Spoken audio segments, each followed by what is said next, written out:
તમને બતાવું કે આ દાંતની રોગના નિષ્ણાત ત્યાં રૂમ છે, બરાબર. ડોક્ટર મૌલિક પંડ્યા છે અને એમની જે આ રૂમની અંદરની હાલત તમે અત્યારે જુઓ કે કેટલા સ્લેબના આ કૂકડા છે, આ કૂકડા છે ઉપરથી પડી ગયા છે.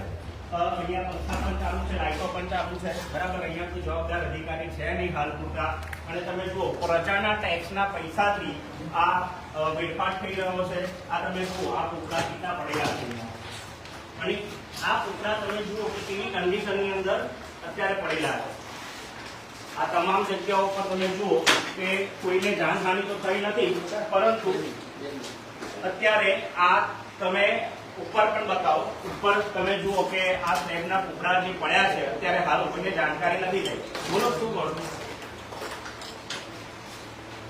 બોલો.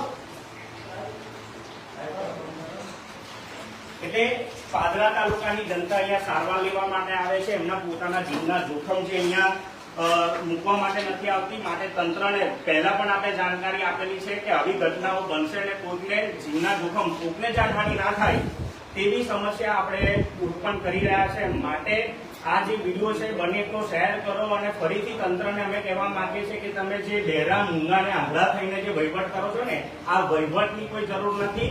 પાદરા તાલુકાની અંદર ઘણી બધી એવી સમસ્યાઓ થાય છે કે જ્યારે કોઈ ગંભીર અકસ્માત થાય છે, કોઈ પાદરાની જનતા એનો ભોગ બને છે, ત્યારે તમે દોડતા દોડતા આવો છો. તો અત્યારે તમે શું કરો છો? અત્યારે આવી ઘટના થઈ છે, એના જવાબદાર કોણ?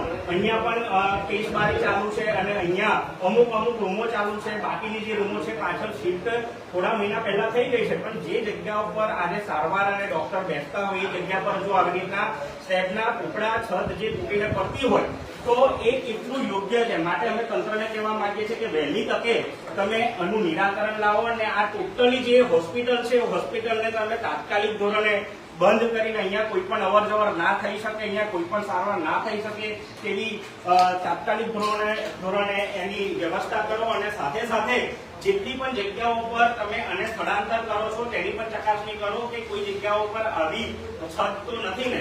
માટે આ વિડીયોને બને તો શેર કરો. વધુ વિગતો માટે આપણે ફરીથી મળીશું. જય હિન્દ.